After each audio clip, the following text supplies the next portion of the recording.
യഹോവയാം ദൈവത്തെ കർത്താവെന്ന് വിളിക്കുന്ന ദാവീദ് 16-ാം സങ്കീർത്തനത്തിൻ്റെ 3-ാം വാക്യത്തിൽ മറ്റുള്ളവരെ നോക്കി പറയുന്നു, ഭൂമിയിലുള്ള വിശുദ്ധന്മാരോ അവർ എനിക്ക് പ്രസാദമുള്ള ശ്രേഷ്ഠന്മാർ തന്നെ.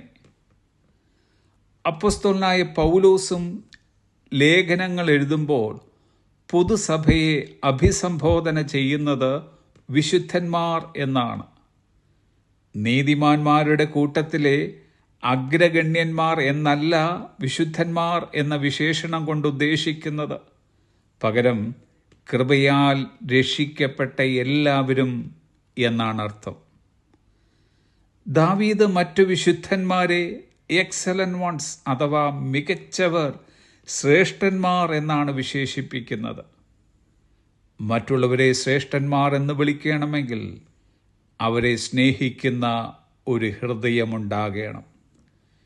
യേശു കർത്താവ് ഒരു കൽപ്പന എന്നോണം ക്രിസ്തുവിശ്വാസികളോടായി പറയുന്നത് യോഹന്നാന്റെ സുവിശേഷം 13-ാം അധ്യായത്തിൻ്റെ 34-ാമത്തെ വാക്യം, നിങ്ങൾ തമ്മിൽ തമ്മിൽ സ്നേഹിക്കണമെന്ന് പുതിയൊരു കൽപ്പന ഞാൻ നിങ്ങൾക്ക് തരുന്നു.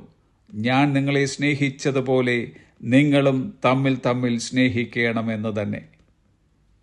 സ്നേഹമുള്ള ഒരു കണ്ണുകൊണ്ട് നാം മറ്റുള്ളവരെ കാണുമ്പോൾ കുറവുകളേക്കാൾ അവരിലെ നന്മയുടെ അംശമായിരിക്കും കൂടുതലായി കാണുക. നന്മയുടെ ഒരംശം പോലും ഇല്ലാത്ത ആരും തന്നെ ഈ ഭൂപരപ്പിൽ കാണുകയില്ല. പ്രത്യേകിച്ച് ദൈവസ്നേഹത്താൽ പിടിക്കപ്പെട്ട് വിശ്വാസ ജീവിതത്തിലേക്ക് കടന്നു വന്ന വിശുദ്ധന്മാരിൽ എത്രയോ നന്മയുടെ അംശങ്ങളുണ്ടാകും. നാം മറ്റുള്ളവരെ ശ്രേഷ്ഠരെന്ന് വിശേഷിപ്പിക്കുമ്പോൾ യഥാർത്ഥത്തിൽ നമ്മുടെ വ്യക്തിത്വമാണ് മെച്ചപ്പെടുക. ഒരാൾ മറ്റൊരാൾക്ക് എങ്ങനെയാണ് എന്ന മാനദണ്ഡത്തിലല്ല ദാവീദ് ഇവിടെ മറ്റു വിശുദ്ധന്മാരെ അളക്കുന്നത്. ബാക്കിയുള്ളവർ എങ്ങനെയെങ്കിലും പറഞ്ഞുകൊള്ളട്ടെ, ദാവീദിനെ സംബന്ധിച്ചിടത്തോളം അതൊരു വിഷയമല്ല. താൻ പറയുന്നു, അവർ എനിക്ക് പ്രസാദമുള്ള ശ്രേഷ്ഠന്മാർ തന്നെ എന്നാണ്.